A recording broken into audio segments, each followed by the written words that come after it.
दोस्तों, किसी ने सच कहा है, सोच बदलिए नजरिया बदल जाएगा।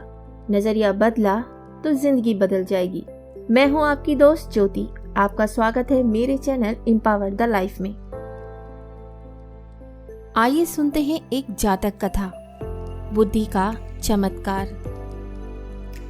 आज से कई 100 साल पूर्व की बात है। एक गांव में राम सिंह नामक एक किसान अपनी पत्नी व बच्चे के साथ रहता था।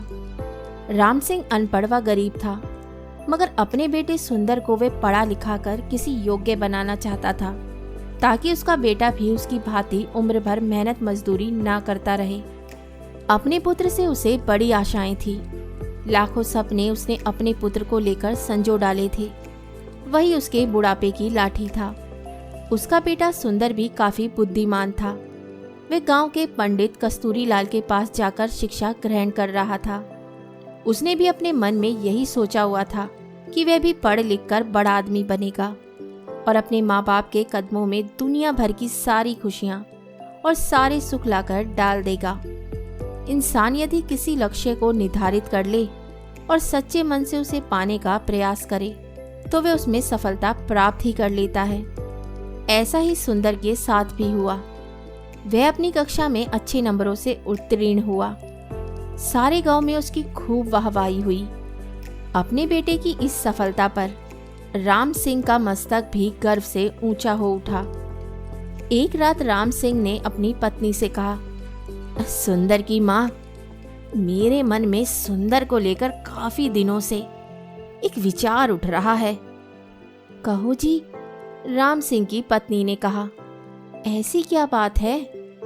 क्या सुंदर की शादी ब्याह का विचार बनाया है?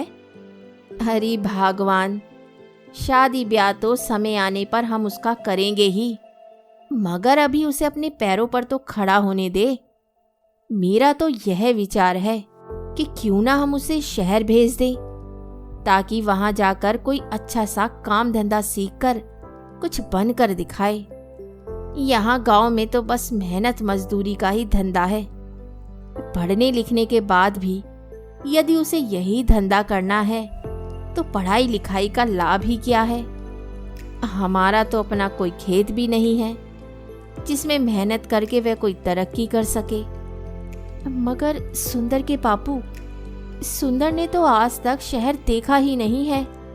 हम किसके भरोसे उसे शहर भेज दें? सुंदर की माँ कमला ने कहा, माना कि हमारा सुंदर समझदार और सूझबूझ वाला है और शहर में वह कोई अच्छा सा काम धंधा तलाश भी लेगा, मगर शहर में टिकने का कोई ठिकाना भी तो चाहिए।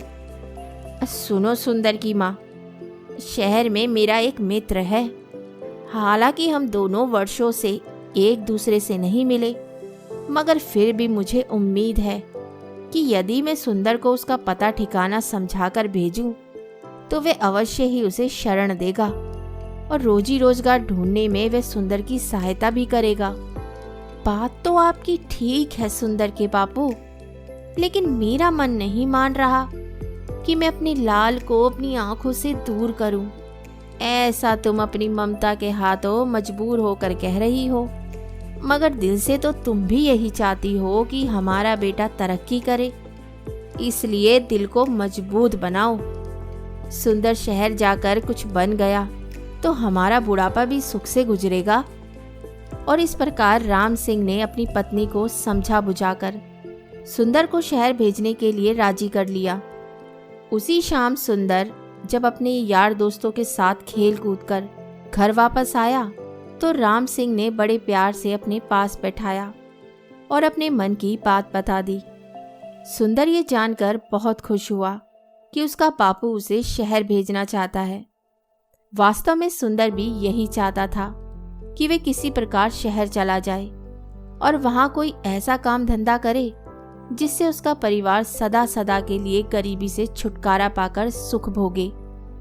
आधे पिता का प्रस्ताव पाकर वह बड़ा खुश हुआ और बोला, पिताजी, चाहता तो मैं भी यही था कि पढ़ लिख कर शहर जाऊं और अच्छी सी नौकरी करके घर की कमाई में आपका हाथ बटाऊं, मगर कहीं आप मुझे शहर भेजने से इनकार ना कर दें, यही सोचकर आपसे अपने मन की बात नहीं कही, मगर जब आप स्वयं ही मुझे शहर भेजने के इच्छुक हैं, तो इससे अधिक खुशी की बात मेरे लिए भला क्या हो सकती है।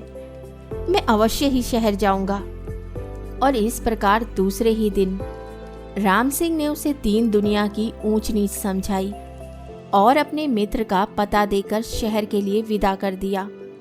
सुंदर काफी सूझबूझ वाला समझदार युवक था। अपने माता पिता के दुख दर्द को वह भली भांति समझता था।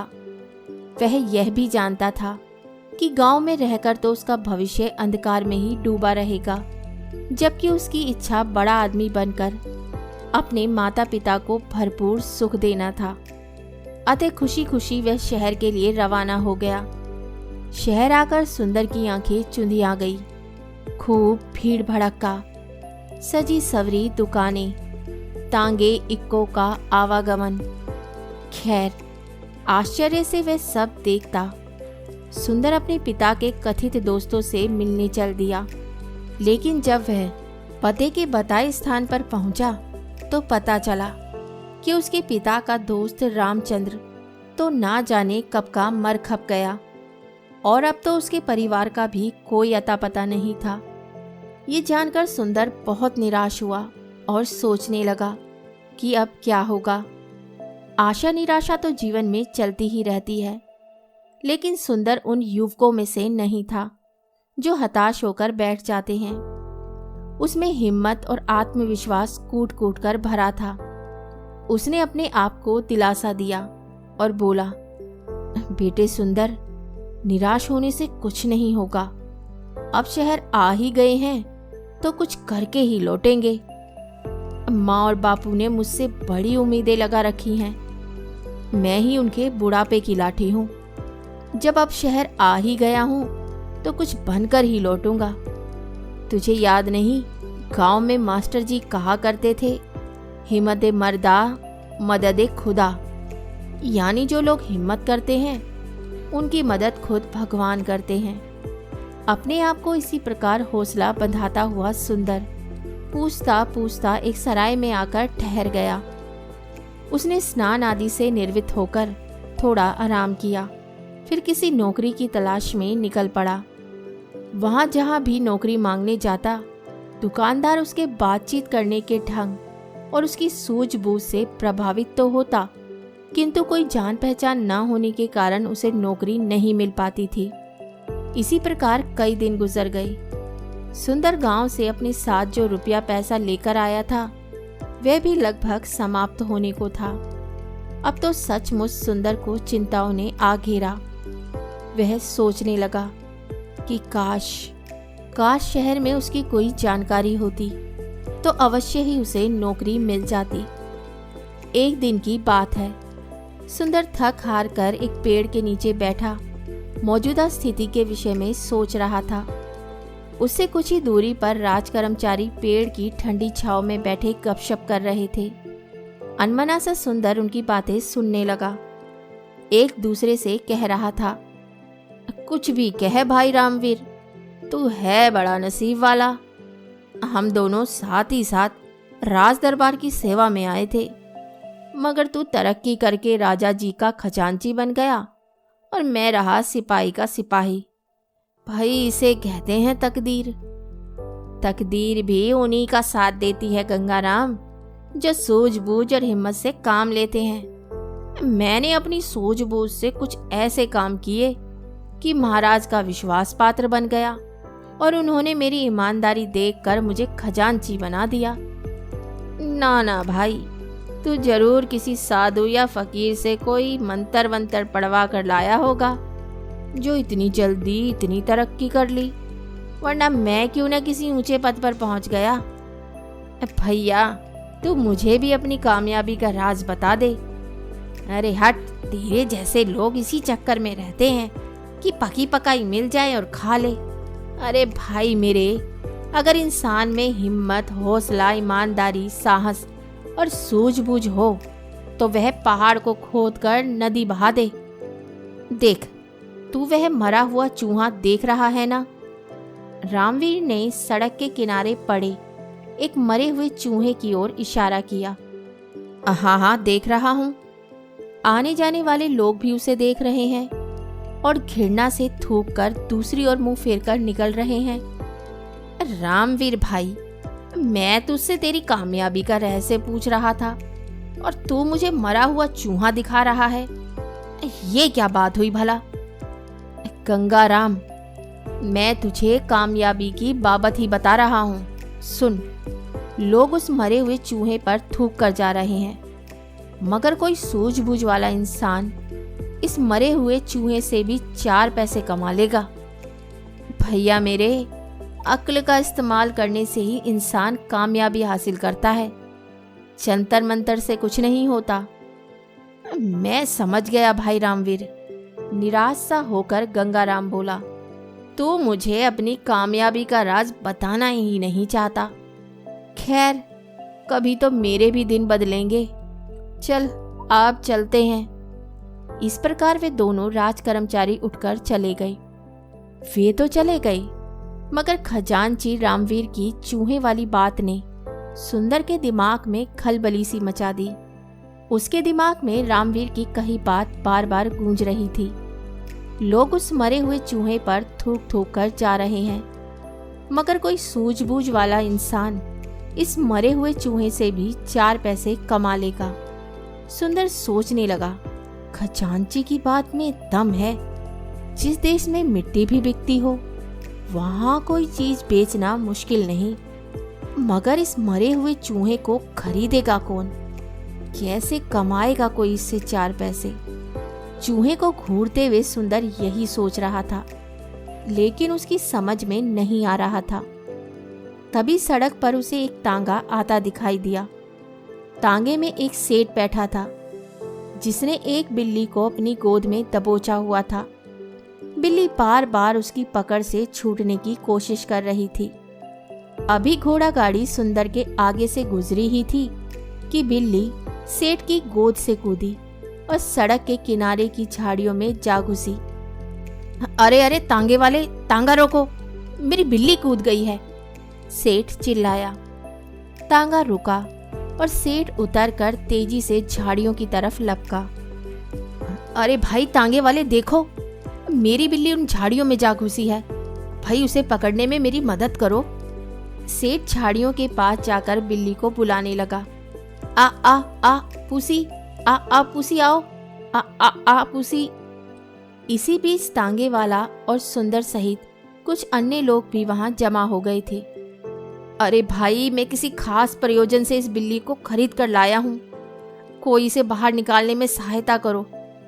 सेठ बेताब होकर लोगों से गुहार कर रहा था, जबकि झाड़ियों में घुसी बिल्ली पंजे झाड़ झाड़ कर गुर्रा रही थी। देख नहीं रहे हो सेठ जी कि बिल्ली किस प्रकार गुर्रा रही है? एक व्यक्ति बोला। हाथ आगे बढ़ाते ही झपट पड़ेगी। ये सब देखकर सुंदर के मस्तिष्क में राजा के खजांची की बात गूंज गई। कोई सूझबूझ वाला इंसान इस मरे हुए चूहे से भी 4 पैसे कमा लेगा। सुंदर के मस्तिष्क में धमाका सा हुआ और तुरंत उसके मस्तिष्क में एक युक्ति आ गई। वह सेठ से बोला, सेठ जी, अगर मैं आपकी बिल्ली को काबू करके दूं तो आप मुझे क्या देंगे? सेठ जी ने तुरंत सुंदर की ओर देखा और बोला, अरे भाई, तो मेरी बिल्ली को काबू करके देगा तो मैं तुझे चांदी का एक सिक्का दूंगा। चांदी का सिक्का? सुंदर के मुंह में पानी भर आया। ठीक है, आप यहीं रुकिए, मैं अभी आपकी बिल्ली काबू करके आपको देता हूँ। कहकर सुंदर दौड़ा दौड़ा उसी दिशा में गया जिधर मरा हुआ चूहा पड़ा था। वाह बेटा सुंदर, बन गया काम। उस खजांची ने ठीक ही कहा था कि यदि सूझबूझ से काम लिया जाए तो इस मरे हुए चूहे से भी 4 पैसे कमाए जा सकते हैं। सुंदर ने मन ही मन खुश होते हुए एक रस्सी तलाश की और चूहे की गर्दन में फंदा डालकर झाड़ियों की ओर चल दिया। हटो हटो, सब पीछे हटो। भीड़ को एक और हटाता हुआ सुंदर बोला, बिल्ली अभी बाहर आती है। अरे, मरा हुआ चूहा, यह तो वहां पड़ा था, किसी ने कहा। दूसरा बोला, भाई वाह, इस लड़के ने तो मौके का फायदा उठाकर एक सिक्का कमा लिया। इसे कहते हैं बुद्धि का करिश्मा। ये लड़का अवश्य ही एक दिन बड़ा आदमी बनेगा। लोग तरह तरह की बातें बनाने लगे। सुंदर झाड़ियों के करीब बैठ गया और रस्सी से बंधे चूहे को बिल्ली के सामने लहराने लगा। मोटे चूहे को देखकर बिल्ली के मुंह में पानी भर आया। एक नजर उसने मैत्री भाव से सुंदर की ओर देखा, फिर दुम हिलाती हुई धीरे धीरे सुंदर के करीब आने लगी। सभी लोग उत्सुकता से यह तमाशा देख रहे थे और फिर कुछ ही पलों बाद चूहे के लालच में जैसे ही बिल्ली बाहर आई, सुंदर ने उसकी पीठ पर प्यार से हाथ फेरा और उसे गोद में उठा लिया। कहानी सुनने के लिए धन्यवाद। तो दोस्तों, इस कहानी से हमें यही शिक्षा मिलती है, यदि हम अपनी बुद्धि और सूझबूझ का प्रयोग करें तो हम बड़ी से बड़ी समस्या का भी समाधान ढूंढ सकते हैं। बस जरा हमें थोड़ा सब्र और सूझबूझ से काम लेना होगा, और यदि हम ऐसा कर लेते हैं तो कोई भी समस्या हमें आगे बढ़ने से नहीं रोक सकती। तो इसी के साथ मैं आपसे विदा लेती हूँ और कल फिर मिलती हूँ एक नई कहानी के साथ। तब तक के लिए अलविदा।